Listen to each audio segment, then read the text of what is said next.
Hi hello అందరికీ welcome to my channel Sindhu Balakrishna vlogs. ఈరోజైతే నేను అంగన్వాడీ పాలతో అయితే ఒక స్వీట్ రెసిపీ అయితే ట్రై చేయబోతున్నానండి. ఆ స్వీట్ అయితే నాకు కూడా చాలా ఇష్టం అనమాట. ప్రతిసారి డబ్బులు పెట్టి కొనుక్కోవడం ఎందుకు, ఇంట్లో ఎలాగో పాలు ఉన్నాయి కదా అనేసి నేనే ఇంట్లో ట్రై చేస్తున్నాను. నా సొంతంగా అయితే ఏం కాదు, నాకు అసలు రాదు ఈ స్వీటు. నేను రాత్రంతా యూట్యూబ్లో చూసి చూసి అయితే ఇప్పుడైతే చేస్తున్నాను అనమాట. ఇంతకీ నేను చేసే స్వీట్ ఏంటంటే రసమలై అనమాట. ఈ స్వీట్ అంటే నాకు చాలా ఇష్టము. మా హస్బెండ్ నాకు అత్తమాలు తీసుకొస్తుంటారనమాట. రాత్రి మా బావనే అడిగాను నేను, అత్తమాలు రసమలై బయట నుంచి తీసుకొస్తున్నావు, ఈసారి నేను ఇంట్లో పాలు ఉన్నాయి కదా నేను ట్రై చేయనా అంటే, ఇంట్లో ఉన్నాయి కదా పాలు, నీకు ఏది కావాలో అది చేసుకో పాలతో అని చెప్పారనమాట. అంతలా సపోర్ట్ చేసిన తర్వాత మనం ఆగుతామా చెప్పండి, చెలరేగిపోము. అలా అనుకుని అయితే ఆయన వెళ్ళిపోయిన తర్వాత అయితే పనులన్నీ చేసేసుకొని ఇంకా స్టార్ట్ చేశాను అనమాట రెసిపీ. 2 డబ్బాలు అయితే తీసుకున్నాను. ఒక్కొక్క డబ్బా అయితే లీటర్ పాలు ఉంటాయి. ముందుగా అయితే 1 లీటర్ పాలు అయితే స్టీల్ గిన్నెలోకి అయితే తీసుకున్నాను. ఇంకా అవి మరగబెట్టి వాటిని విరగొట్టాలన్నమాట. చాలా రోజుల నుంచి ఇంట్లోనే ఉంటున్నాయి అనమాట ఈ పాలు. నాకు టీ అంటే ఇష్టమే, కాకపోతే అంగన్వాడీ పాలతో టీ పెట్టుకొని తాగాలంటే నాకు ఇష్టం ఉండదు, ఎందుకో నాకు తెలియదు. నార్మల్ పాలకి ఈ పాలకి కొంచెం డిఫరెన్స్ అయితే ఉంటుంది. వీటిలో కొంచెం ఇది ఫ్లేవర్డ్ పాలులాగా ఉంటాయి అన్నమాట. నాకు ఎందుకో దీంతో పాలు టీ పెట్టుకొని తాగడం అంటే ఇష్టం ఉండదు. ఇంకా ఎలాగో వేస్ట్ అయిపోతున్నాయి కదా అని అయితే ఇలా అయితే ట్రై చేశాను అనమాట. ఇంకా పాలు అయితే మరుగుతున్నాయి. పాలను విరగొట్టడానికి ఏడు కావాలి కదా, అందుకైతే నిమ్మకాయని అయితే కట్ చేసి జ్యూస్ అయితే తీస్తున్నాను. స్టార్ట్ చేసేటప్పుడు అనుకున్నాను, నిన్న వీడియోస్ చూసినప్పుడు కూడా అనుకున్నాను, అసలు అంగన్వాడీ పాలతో ఎవరో ఇలా స్వీట్ చేసినట్టే లేదు, అసలు వచ్చిద్ది అంటావా లాస్ట్కి, అసలు ఏమవుతుందో ఏంటో అనుకున్నాను. కానీ సూపర్ అయితే వచ్చాయి అనమాట స్వీట్. జ్యూస్ అయితే తీసుకున్న తర్వాత అయితే మరుగుతున్న పాలు అయితే వేసేసాను. శుభ్రంగా అయితే మొత్తం విరిగిపోయినాయి అనమాట పాలైతే. ఆ విరిగిన పాలని గుడ్లో వేసి వాటిని పిండి ఒక చోట పెట్టడానికి అయితే నేను పడిన తిప్పలైతే నా ఒక విధమైనవి కాదు. వీడియో తీయడానికి అయితే ఎవరూ లేరు, నేను ఒక్కదాన్నే కదా. ఒక పక్కనేమో ఆ వేడికి ఆవిరి వచ్చేస్తుంది అనమాట, చేతికి చెయ్యేమో కాలిపోతుంది. ఒక పక్కనేమో వీడియో అలా చేసే ఏంటి లాస్ట్లో అయితే రసమలై పాలు మరిగించిన తర్వాత అందులో అయితే అవి వేసేటప్పుడు అయితే వీడియో క్లిప్ అయితే మిస్ చేస్తాను. రికార్డ్ చేస్తున్నాను కదా అని చేత్తో పట్టుకున్నాను, ఇంతకీ స్టార్ట్ బటన్ నొక్కకుండా చూసాను అనమాట. నేను కూడా ఒకటి ట్రైపాడ్ కొనుక్కోవాలి.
ఇంకా నాన్న కష్టాలు పడైతే ఏదో ఒకలాగైతే బయట తీసాను. ఈ వీడియో ఎడిట్ చేసేటప్పుడు చూసాను, ఇంతకే పన్నీర్ తీసినప్పుడు ఆ గింజ ఏంటి ఎందుకు తీసి పక్కన పడేసాను ఏంటది అని ఆలోచించాను. ఇందాక నిమ్మకాయ నీళ్ళు వేసేటప్పుడు అయితే అందులో గింజ ఉండిపోయింది అనమాట, నేను చూసుకోకుండా అందులో వేసేసాను. ఇప్పుడు ఇంకా తీసిన పన్నీర్ని అయితే దాన్ని ఓ పక్కనేమో కాలిపోతుంది అనమాట, ఫ్యాన్ కింద పెట్టి అయితే దాన్ని మంచిగా స్మాష్ చేసుకుంటున్నాను. మెత్తగా స్మాష్ చేసుకొని అందులో 1 స్పూన్ మైదా పిండి అయితే యాడ్ చేయాలైతే చెప్పారు. నేనైతే ఒక 1/2 స్పూనే యాడ్ చేశాను అనమాట, ఎందుకంటే మైదా అంత హెల్దీ కాదు కదా.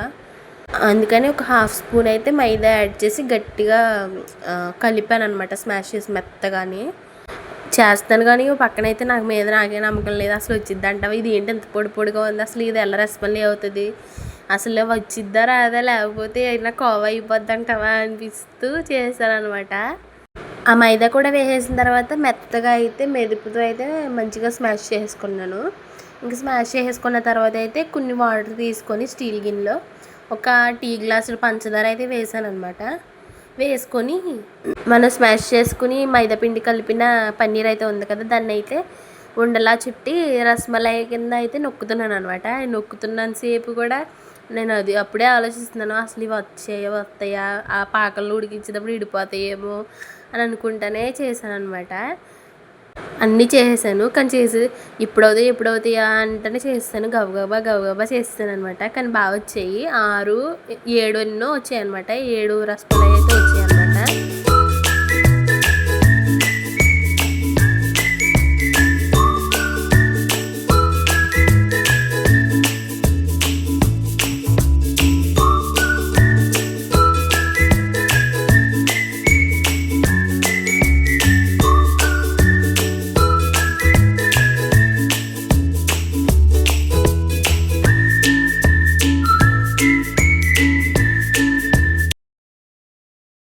రసమలైలు అయితే పాకంలో వేసేసి ఇంకా మూత పెట్టేశాను. ఇంకొక మందపాటి కడాయి అయితే తీసుకున్నాను అనమాట.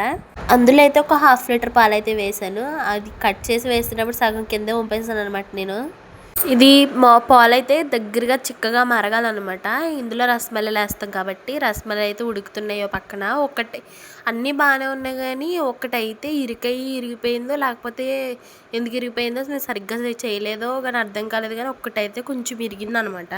పాలు అయితే మరుగుతున్నాయి అనమాట. ఇందులో ఇందాకైతే పాకంలో అయితే 1 కప్ షుగర్ వేసాం కాబట్టి ఇందులో అయితే 1/2 కప్పు షుగర్ అయితే వేసాను అనమాట స్వీట్నెస్ కోసం. బాగా ఒక 500 ml పాలు 300 ml వరకు అయ్యేంత వరకు మరిగించాలని అయితే వీడియోలో చెప్పారు. నేను కూడా చాలాసేపు అయితే అలా కలుపుతూనే ఉన్నాను అనమాట, ఎక్కడ అడుగంటేసిద్దా మాడిపోతాయేమో అని అలా కలుపుతూనే ఉన్నాను. ఇంకా అందులో అయితే రసమలై ఎల్లో కలర్లో ఉంటుంది కదా, ఫుడ్ కలర్ కూడా అంత హెల్దీ కాదు, అలా అని కుంకుమ పువ్వు అయితే మనం వేయలేం కదా, అందుకని అయితే చిటికెడు పసుపు అయితే వేసాను. నేను ఆ పసుపు వేసినా కానీ ఎక్కడ కూడా పసుపు ఫ్లేవర్ అయితే ఎక్కడ అనిపించలేదు అనమాట, చాలా న్యాచురల్గా అయితే ఉంది. ఆ పసుపు వేసిన తర్వాత అయితే ఒక స్పూన్ అయితే ఇలాచీ పౌడర్ అయితే యాడ్ చేశాను, మంచి ఫ్లేవర్ అయితే వచ్చిద్దని. ఇంకా గట్టి పెట్టుకొని తిప్పుతూనే ఉన్నాను అనమాట, ఎక్కడ అడిగింటిద్దా అనేసి అయితే ఆ గట్టి పెట్టుకొని అక్కడే నుంచున్నాను. మంచిగా తిప్పుకుంటూ అయితే మరిగించాను అనమాట చాలాసేపు అయితే. ఒక 20 మినిట్స్లో అయితే మంచిగా మరిగిపోయాయి అనమాట. కొంచెం సిమ్ టు హై ఫ్లేమ్లోనే ఉంచాను, మీడియం ఫ్లేమ్లో, అందుకనే గమ్మునైతే మరిగిపోయాయి అనమాట. ఒక పక్కన అయితే రసమలైలు కూడా పాకంలో మంచిగా కుక్ అయిపోయినాయి. స్టవ్ ఆఫ్ చేసి అయితే వాటిని అయితే పక్కకు తీసుకున్నాను. ఇంకా ఇలాచీ పౌడర్ కూడా అయితే మంచిగా చిన్న చిన్న ముక్కలుగా అయితే క్రష్ చేసుకుని అయితే వేసాను. మనం బయట తెచ్చుకున్న వాటికి ఇంకా నేను ఇంట్లో చేసిన దానికి కూడా అసలు ఎక్కడ కూడా తగ్గలేదు అనమాట. యాజ్ యూజువల్గా అసలు దింపేసాను అలా ప్రింట్. నాకు ఎంత హ్యాపీ అనిపించిందో, అసలు నేనైనా ఇదంతా చేసింది అనిపించింది అనమాట. పాలు అయితే దగ్గరగా చిక్కబడిపోయిన తర్వాత అయితే స్టవ్ అయితే ఆఫ్ చేసేసాను. స్టవ్ ఆఫ్ చేసేసిన తర్వాత అయితే రసమలైలు అయితే అందులోకి అయితే షిఫ్ట్ చేశాను. నేను ఇంకా వీడియో తీస్తున్నానేమో అని వీడియో పట్టుకున్నాను, కానీ వీడియో క్లిప్ అయితే నేను మిస్ చేస్తాను అనమాట. అది చిన్న క్లిప్పే, కాకపోతే ఇది లేకపోతే రెసిపీలో ఏదో వెల్తిగా అనిపించింది నాకు. స్టవ్ ఆఫ్ చేసేసి ఇంకా రసమలైలు అందులోకి షిఫ్ట్ చేసేసి రూమ్ టెంపరేచర్ అయ్యేంత వరకు కూడా ఇంట్లో ఇలా ఫ్యాన్ కింద పెట్టాను అనమాట. అంటే వేడిది ఫ్రిడ్జ్లో పెట్టకూడదు కాబట్టి ఒక 20 నిమిషాలు 30 నిమిషాలు అలా ఫ్రిడ్జ్లో అయితే వదిలేసాను అనమాట. ఫ్రిడ్జ్లోంచి తీసిన తర్వాత అసలు పాలు పెట్టేటప్పుడు ఏంటి పాలు ఉన్నాయో, తీసేటప్పుడు అసలు పాలే లేవు, ఎందుకంటే రసమలైలు పీల్చేసుకుంటాయి కదా, అందుకనే లేవేమో. చాలా బాగా వచ్చింది. నేను అది చూస్తుంటే అసలు స్వీట్ షాప్లో ఉంటుంది కదా అలానే ఉంది, వచ్చి అన్నట్టు అనిపించింది అనమాట. సాటిస్ఫాక్షన్ లెవెల్ అయితే పీక్స్లో ఉంది నాకు. చాలా బాగా వచ్చిందనమాట. టేస్ట్ కూడా చేశాను నేను. ఈ నా సంతోషం ఇప్పుడు కాదు, సాయంత్రం మా బావ వచ్చిన తర్వాత మా బావకు కూడా పెట్టి బాగుందంటే ఇంకా గొంతులేసేస్తాను అనమాట, చాలా బాగుందా అని. ఎందుకంటే మనం వండిన వంట మనకు బాగుంటుంది, ఎదుటి వాళ్ళు బాగుందని చెప్పినప్పుడే మనం ఇంకా హ్యాపీగా ఫీల్ అవుతాం కదా. మీరు కూడా ట్రై చేయండి. నార్మల్ పాలకి ఈ పాలకి ఏం తీసుకోలేదు అనమాట, చాలా బాగా వచ్చింది. అంగన్వాడీ పాలు ఫ్లేవరే తెలియట్లేదు అసలు. మీరైతే నా వీడియోని లైక్ చేసి నా ఛానల్ని సబ్స్క్రైబ్ చేసుకోండి. Thank you for watching.